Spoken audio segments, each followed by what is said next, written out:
যুক্তরাষ্ট্রের ওয়াশিংটন ডিসিতে মার্কিন সেনাবাহিনীর হেলিকপ্টারের সঙ্গে সংঘর্ষে যাত্রীবাহী বিমান বিধ্বস্ত হয়েছে। এতে 18টি মরদেহ উদ্ধার করেছে উদ্ধারকারী দল।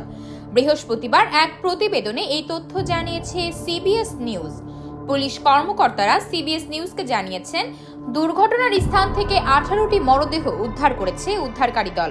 এখন পর্যন্ত কোনো জীবিত ব্যক্তিকে উদ্ধার করা সম্ভব হয়নি।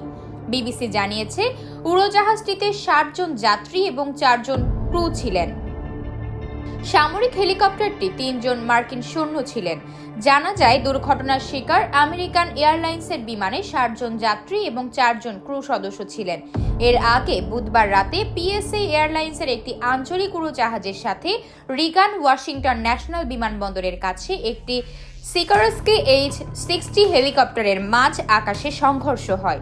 সামাজিক যোগাযোগ মাধ্যমে ছড়িয়ে পড়া এক ভিডিওতে দেখা যায়, পটোম্যাক নদীর ওপরে মাঝ আকাশে বিমান ও হেলিকপ্টারের সংঘর্ষ হয়। বিমান বিধ্বস্তের ঘটনার পরপরই উদ্ধার তৎপরতা শুরু হয়। US park police, DC metropolitan police এবং মার্কিন সামরিক বাহিনীর একাধিক হেলিকপ্টার ঘটনাস্থলের ওপর চক্কর দিতে দেখা গেছে। বিমানবন্দরের কর্তৃপক্ষ বুধবার রাতে জানিয়েছে, দুর্ঘটনার পর জরুরি কর্মীরা উদ্ধার কাজে অংশ নিয়েছেন।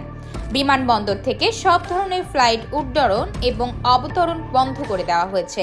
ন্যাশনাল ট্রান্সপোর্টেশন সেফটি বোর্ড জানিয়েছে, তারা দুর্ঘটনা নিয়ে আরও তথ্য সংগ্রহ করছে।